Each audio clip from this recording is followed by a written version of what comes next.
বিশেষ তেনেকৈ একো ভবা হোৱা নাছিল যদিও জন্মদিন উপলক্ষে আহিল দেওৰ আৰু তেওঁ নিজে এইবোৰ ৰেডি কৰিলে বাৰ্থডে বুলি মানে বৌয়েকৰ বাৰ্থডে যিহেতু গতিকে আহি লাগি গৈছে এনেধৰণে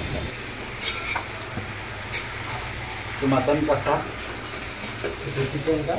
chicken dry fry chicken dry fry mutton कसा আজি জন্মদিন উপলক্ষে আমি পৰিয়ালবৰ্গ আমি এনেকৈ লৈছোঁ আচলতে ভাল লগা সময় সেইখিনিয়ে উপলক্ষ যিয়েই নহওক যেতিয়া পৰিয়ালৰ লগৰখিনি মানে পৰিয়ালৰ মানুহখিনি লগ হৈ কিনে এসাঁজ খোৱা যায় খুব ভাল লাগে আৰু মোৰ মৰমৰ ভণ্টি দুগৰাকী আহিছিলে মোৰ জা আৰু তাইৰ বান্ধৱী কাশ্মীৰী ইহঁত দুগৰাকী চিপাঝাৰৰ পৰা আহিছিলে খুব ভাল লাগিছে ইহঁত অহাৰ কাৰণে যিহেতু বায়েকক জন্মদিনৰ শুভেচ্ছা দিবলৈ আহিছিলে খুব ভাল লাগিলে আৰু এনেধৰণে আজিৰ দিনটো পাৰ হৈ গ'ল আচলতে আপোন বুলি ভাবি যেতিয়া আহে আৰু এনেধৰণে আপোনভাৱে এসাঁজ লগ হৈ কিনে খোৱাৰ প্ৰস্তুতি চলাই খুব ভাল লাগে আৰু মই এনেধৰণে আচলতে খুব ভাল পাওঁ আৰু আপোনালোকৰ লগতো শ্বেয়াৰ কৰিলোঁ আজিৰ সময়খিনি সুদূৰ ধেমাজিৰ পৰা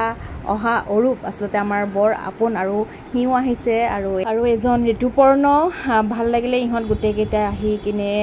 মানে জন্মদিনৰ শুভেচ্ছা দিলে আৰু লগে ভাগে এসাঁজ খালোঁ আৰু ইহঁত যিহেতু চিপাঝাৰলৈ যাবগৈ দেৰি হ'ব গতিকে যাবলৈ ওলালে আপোনালোকৰ লগত আজিৰ দিনটো শ্বেয়াৰ কৰিলোঁ কেনেকুৱা পালে জনাবলৈ নাপাহৰিব bye bye take care love you all